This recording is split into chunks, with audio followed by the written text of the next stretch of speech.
Dear Sarah and all your listeners, I am from Beaver Creek in Oregon that overlooks the serene, magnificent views over Mount Hood. I'm writing to tell you about my Bigfoot encounter that happened in the fall of 2015. I am 70 years old now, and I'm a retired police officer. My wife Hazel and I live in an enchanting, idyllic, country post and beam log-style home on 40 acres of private, pristine land, with glorious, lush green rolling hills, stunning valleys, silvery lakes, enchanting ponds, and let's not forget the ubiquitous trees, both large and small, young and old, dotted around everywhere. As I was retired from the New York police force, I made sure that I made my life as complete and as full as possible, because having seen many officers in my position retire and settle down to a slower pace of life, invariably they no longer felt challenged, and often as a result, they would pass away. So I decided I would retire but keep my life challenged and stimulated as much as I possibly could. So I did keep in touch with my friends on the force. I would offer them my wealth of wisdom and years of experience when they needed another perspective on the case. That not only helped them solve cases better, but it invariably gave me a new lease of life and gave me that rush of adrenaline and that buzz that I always had working in the police force. It takes a special type of person to become an officer if you are passionate about solving crimes. It was always in my blood to uncover the body language of a potential suspect, relying a lot on gut instinct and often reenacting a case. Another way I keep myself stimulated is engaging on hunts with some of the locals in this part of the world who have been teaching me how to refine my skills as a hunter and how to navigate the forests looking for potential great hunting locations.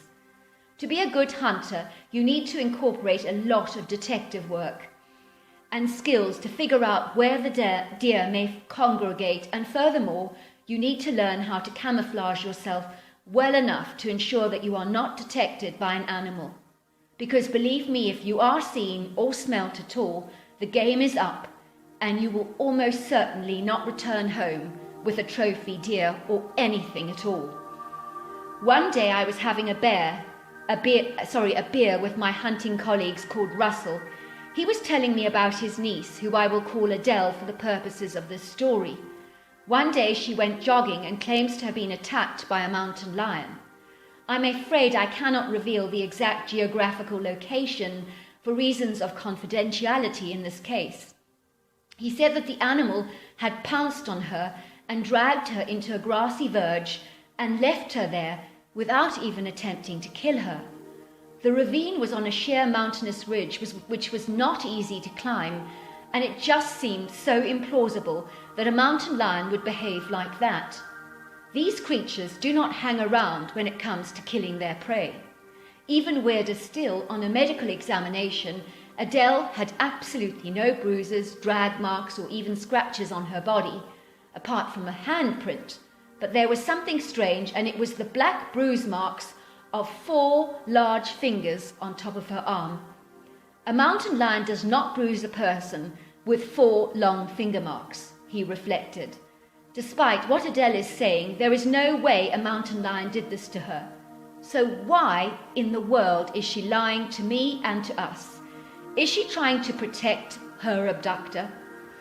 He continued to share with me how traumatized his niece was over the experience. It seemed even days after the event, she was so terrified that she had been unable to speak, and even mentioning the attack made her burst into floods of uncontrollable tears. How was she found, I asked.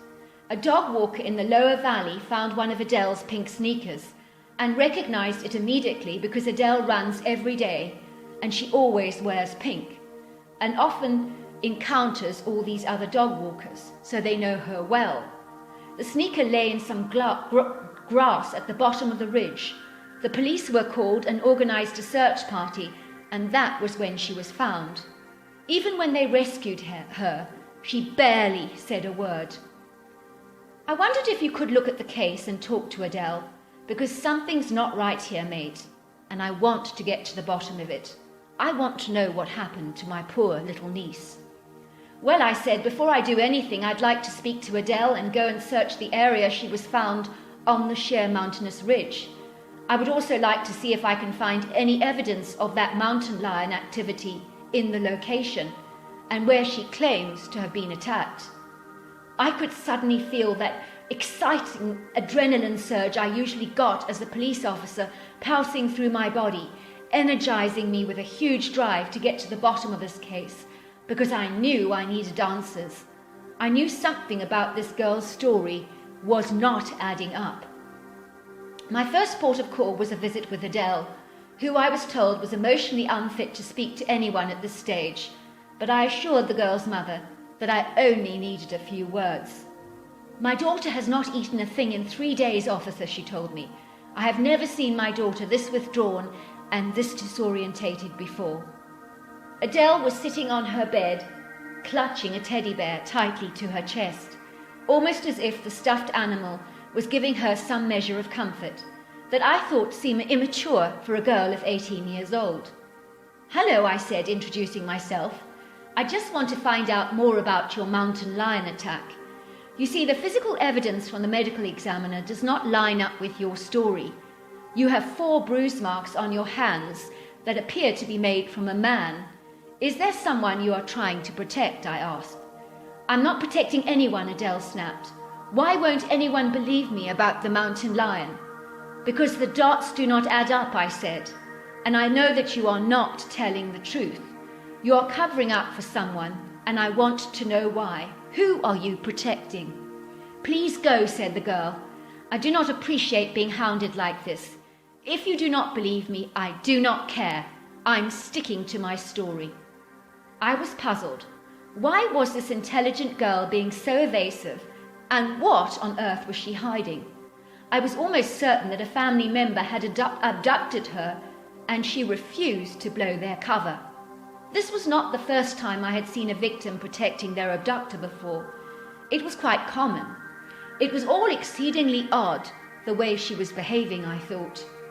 I knew the girl was lying for sure, but I also knew that I needed answers. So I drove to the location of the abduction, and what I saw there left me with more questions than answers. The area was strewn with broken tree limbs that had been snapped, and the ground was covered with Adele's sneaker marks, and these huge footprints that were more akin to a bear's than a mountain lion's were everywhere. One thing I did know was that a human could not have such monstrously huge feet, so surely they had to be that of a bear. Looking at the scuff marks in the soil, it definitely looked as if Adele had put up some fight against her abductor, but she had clearly lost that battle. I searched around for telltale marks of a mountain lion, and there were no signs of any such predator. There were no coyote or puma, panther or mountain lion tracks anywhere, which affirmed to me what I knew, that Adele was definitely not abducted by a mountain lion. I decided to investigate the ridge where Adele was found, and believe me, it was sheer, steep and treacherous, and climbing up this thing was so hazardous. I can't even begin to tell you how hazardous it was. I'm a fit man, but climbing that ridge was arduous, and it must have taken agility, strength, perfect balance and coordination to make it up that ridge with Adele. On my approach, I had nearly slipped 6 times, and it would not have taken me much to shatter my ankle. I truly did not know what to think other than the fact that Adele's abductor was in pristine physical condition with extraordinary agility, which would rule out a lot of potential males as suspects. Whoever abducted Adele was in remarkable shape. Suddenly I came across the grassy verge where Adele had been found, and it was covered with bracken, twigs, fern and branches of pine. It really looked like some kind of a predator's nest. I was growing increasingly confused. Who or what had abducted Adele, I wonder? I decided to investigate the wooded area where Adele runs, and something stood out to me. There were strange markers all around the forest, where bark had almost been cleaned off the tree trunks to reveal the smooth, clean wooden surface beneath. and these areas went up to 8 feet in height. It was like an animal that was extremely tall had been rubbing his body against the tree and shedding away the outer bark so that he could have a good big scratch. Suddenly, as I looked around the woods, I just knew instinctively I was not alone. Something was watching me, and whatever it was exceedingly dangerous. I just knew it. Having worked in the force for many years, I had learnt to rely on my gut instincts, and believe me, my life had been saved multiple times by trusting them. I immediately raised my rifle and peered through the scope, but believe me, there was nothing there. But I felt cold, heartless eyes on me, like that of a savage predator, but I saw absolutely nothing. I stood still like a statue, listening for a moment, and noticed how unusually quiet everything was. So much so, in fact, that it gave a very airy and sinister feeling to the whole area. What in God's name was Adele thinking, I thought, running in an area that felt this menacing? Suddenly I heard this low-pitched guttural growl, and it was directed at me. Ah! I cannot describe that noise because it went right through my whole body, and it had the similar incapacitating effects of a taser, and I kid you not. It was that disorientating and that shocking. I have always been known for remaining calm in a dangerous shootout, but my calmness fled and was replaced with a feeling of impending dread and doom. It was then that I saw it stepping out of its cloak of invisibility into our reality, a creature the likes of what I have never seen before. What on earth was this hideous form that was growling at me? I had never seen anything like it before. Ah! The creature was a 10-foot monster, and he was monstrously huge. Truly, there are no words to describe this bipedal being that looked as if it had stepped out of my darkness nightmare and taken form. The creature was truly no less than 1,000 pounds and maybe more. Bear in mind, I'm a retired officer, so I'm not given to exaggeration. All over his body he was covered in hair, although it was more scant on the groin area, which meant I could see this creature was all male. Also, the face was hairless, the skin grey and thick with deep furrows on the protruding forehead, but it was those furious brown eyes that concerned me the most. They were terrifying, with a predatory look on them that did not spare any punches, as the creature wanted me dead, and there was no time like the present for him to engage in his brutal intentions. For a second, which seemed to last for hours, because it was the longest second of my entire life, I could feel my blood growing cold, and this dull, foreboding ache spread over my entire body as I came to the sudden realization that my life was indeed ebbing away, even before he pulled any punches on me. My hands were sweating so profusely that I could not keep the rifle straight in my hands anymore, and using it on this creature was completely pointless, because I knew this thing was way faster than my hand would be on the trigger. I would be dead before I even attempted to shoot him, and I knew it, that even if I tried in my situation, it would be hopeless for me, and it would be more hopeless than it already was. The creature lunged towards me like a boxer taking a punch, and I knew he wanted to fight me and wanted me to fight him back. I tried to use the back of my rifle like a thrashing arm, but I just landed up thrashing the air because the creature moved away so fast. Suddenly he lashed out at my hand, and I could hear the bone in my wrist shatter, and the pain was so debilitating I screamed out in agonizing pain. Then as I lay, I rolled up in a ball on the ground, crying out in the pain that I was feeling. The creature kicked me with one of his legs, and I could hear my knee shatter and sharp shooting pains rocket through my body like firecrackers. Suddenly I heard the barking of distant dogs as they suddenly ran into the brush towards me, with their owner, who was walking behind them. I let out a terrified scream, and the dog walker fired some shots in the air. In seconds the creature had vanished, leaving me as a bundle of throbbing pain on the wooded clearing. That dog walker saved my life, even though I gathered later that they did not even get a glimpse of my attacker, but they had sensed something was horribly wrong, which was why they let out the warning shots with their rifle. I was in pain for a very long time and needed knee surgeries and titanium plates in my wrists, so I was out of action for a few long weeks. In that time I did some research and realized that I had been savagely wrestled by a Bigfoot, or a hairy man, or Sasquatch, and suddenly all the pieces of Adele's mysterious abduction started to make sense to me. No wonder Adele was not talking, and neither was I. It was we were hardly about to tell the world that a Bigfoot had very nearly killed me, and he had not enjoyed toying me first before unleashing his final fatal blow. I would almost certainly be dead by now. I was certain of that. When I was completely recovered from my injuries, I went to meet up with Adele at a coffee shop.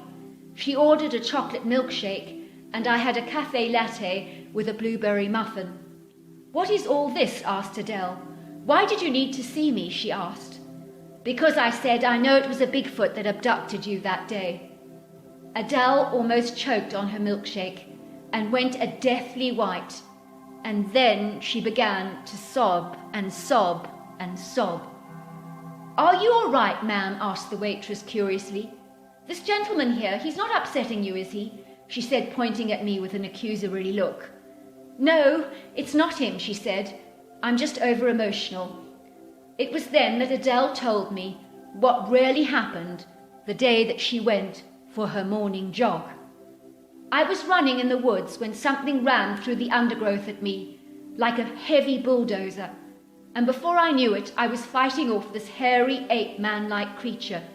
He gripped me powerfully with one of his hands and balanced me on his shoulders, carrying me up that sheer ridge. He was like a trapeze artist because his balance was impeccable. I was terrified because I thought I would fall to my death, but he held me down fast with his strong hands. When he got me on the grassy verge, he started stroking my hair and face as if I was precious to him, almost as if he was seeing me as a potential mate or wife. He even brought me berries and dead birds to eat. I think he thought the ridge would be a perfect hiding place for me. "Wow," I said, "that truly is some story." "Oh, it is," agreed Adele, "and not one I'm willing to tell to just anyone. Can you imagine the ridicule we would get if we vented our stories out there? No one would ever believe us. They do not believe me about the mountain lion account anyway," she laughed. "But so what do I care?" I agreed. The less said about the matter, the better. Adele and I have healed physically, but the emotional ramifications of that attack have left their indelible mark on me, and I know I will never be quite the same again as I was before this tortuous encounter. I hope your listeners enjoyed my story.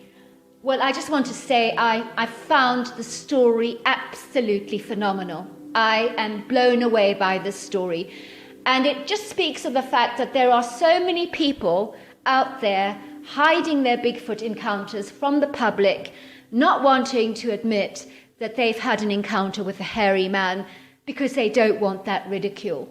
But this creature behaved very differently with Adele to the way he behaved with this male opponent who he saw as an opponent. So it's a fascinating story, and I really loved it, and I hope my listeners enjoyed it too. Love to each and every one of you, wherever you are in the world. Until next time, goodbye and good night.